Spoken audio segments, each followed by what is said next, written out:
And welcome back to the last half hour of the Common Sense Club as we join Joel Kotkin, author of the next 100 million America in 2050. Welcome to the show, Joel. Nice to be here.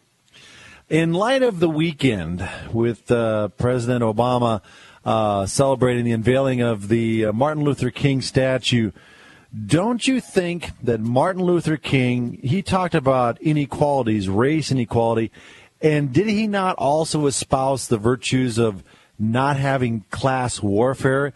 Yet it seems we have a president that tries to thrive on class warfare by saying if you've made it in this world, it's somehow you didn't make it fairly, so let's tax the heck out of you. Am I reading things wrong here or what? Well, I mean, I'm not as upset about the whole notion of class warfare. It's all a question of what class are you having warfare against. I mean, President Obama ran as many things and nothing, in a sense, and so he's always going to be disappointing somebody because, I think as he himself put it, people see in him what they want to see. People saw a moderate, people saw a uniter. Other people saw, a hard-edged community organizer. He was many things to many people, and increasingly he's sort of nothing to most people. But, I think that although, I mean, obviously I don't necessarily agree with everything that the protesters are saying, I mean, I think that the people on Wall Street have been horrific. What's weird is Obama has been probably the best president Wall Street's had in a long time. So, it's really, and there's a little bit of a kind of weird thing going on where Obama, who has played up completely to Wall Street and been financed by Wall Street, now is trying to sort of disassociate himself. Well, it shows how he always throws anybody and everybody under the bus who is expendable and not a useful idiot at the time. Exactly. I mean, he's a politician, and, he's a pretty good politician, and I think that's why he's going to be reelected, even though, given his record, there's no way he should be reelected. But I think he will because the other party is inept at politics. Well, your point you're proving is how could the Clinton machine be taken so off guard and be allowed to be end run by Barack Obama at the time because they seem to be paranoid because they didn't want to be, of course, that dirty word. They didn't want to be branded a racist by pursuing him like the media pursued Sarah Palin. Sexist was okay, but in the name of racism, they didn't want to go digging around Barack Obama too much and finding too much out about him before he was unfortunately elected president. I mean, I guess because I tend to have a little more sort of a sensitivity to the issue of class, I think also Obama represented a whole class that's very powerful in America. One I call it the new clerisy, the university professors, the nonprofits, the people who saw in him their ideal of a president. He wasn't the ideal president of organized labor. He wasn't the ideal president of the traditional left. He wasn't he wasn't the ideal president of the old DLC Democrats. He was he really represented a class of people. And really, in a way that Hillary was too compromised and too pragmatic and too hard-edged and, sort of didn't fit what they wanted. Well, President Barack Obama, then candidate President Barack Obama, he had the art of saying a lot without saying anything at all. Exactly. I mean, there was a lot of, it reminded me a little bit of the old the old business with Obama and having I guess sort of like Jimmy Carter. Actually, remember Jimmy Carter? I mean, unfortunately, I'm old enough to remember. Yes, I do too. Lie to you. Granted, I was in junior high. Well, I was a little older than that, and he had very few specific. There's a lot of parallels between Carter and Obama. The only real difference, I think, is Obama is a much, much better politician than Carter.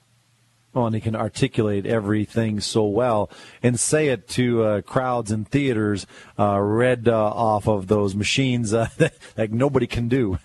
But right. So and he's a historic break. He's he really he is the first African American president, and I think that is something that we should all be proud of. But there's no question in my mind that he's playing with fire on this. I got to back you up. I got to back you up for a second. Be proud of.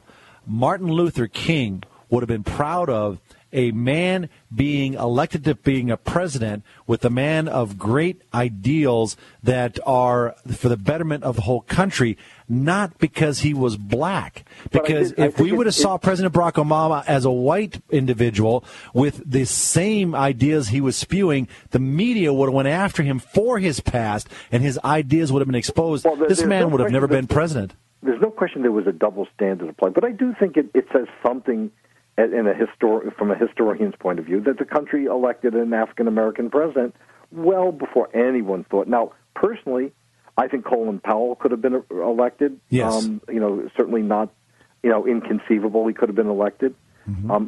Just like in the same way with and Herman Cain's is electable, as showing in the recent fire that he's catching. I don't think he's electable, but I think the fact that he's become a prominent candidate in the Republican primary and the favorite of the Tea Party sort of dispels the notion that the Tea Party is a racist, group, which I've never believed. Yeah, you got clowns like Sean Penn, who I've got an audio to play later on here about how he says the Tea Party just wants to lynch Obama because he's black. Well, I'd say Herman Cain pretty much makes a fool of Sean Penn, and what do we listen to clowns like him for anyway? He didn't graduate from high school. That's a good question. He happens to be a great actor, but he's you could being somebody he's not. He's good at faking it. President.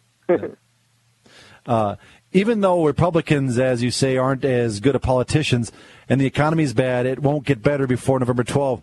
Won't that affect Obama's chances? I mean, you're saying he can be elected because he's better at politics, but let's remember, they hung McCain with the economy.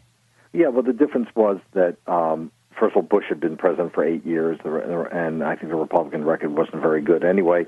And the other thing is that, the Republicans are likely to nominate somebody whose economic policy one can call Obama light. I mean, you have Romney, you've got a Wall Street Republican. So I have a choice between a Wall Street Democrat and a Wall Street Republican, Well, you're making the case for Herman Cain then. I'm not making the case for him. Because he's definitely an outsider, and he's definitely got a plan, and he's definitely turned businesses around, which says he has a hand in understanding economies. Well, I personally think that we've had too many amateur hours in the White House, frankly. But I don't particularly think that he's an electable or even a candidate who would be nominated. But what makes him an amateur? I'm just being devil's advocate here with you. Sure. What makes him amateur hour? Ronald Reagan could have been considered amateur hour too. Oh no, I disagree completely. Granted, he was governor of California. He was governor of the state of California for 8 years. He was the president of a trade union. He had also really, I have happened to have interviewed and spent some time with Reagan. Oops, I got 20 seconds. Guy. So as of today, though, we'll see. Obama's politics need to be challenged and beaten. And as says Joel Kotkin, author of The Next 100 Million, America in 2050. Thanks for joining us today. Okay, bye. Gene Grainer for the Common Sense Club. We'll be back with my parting thoughts.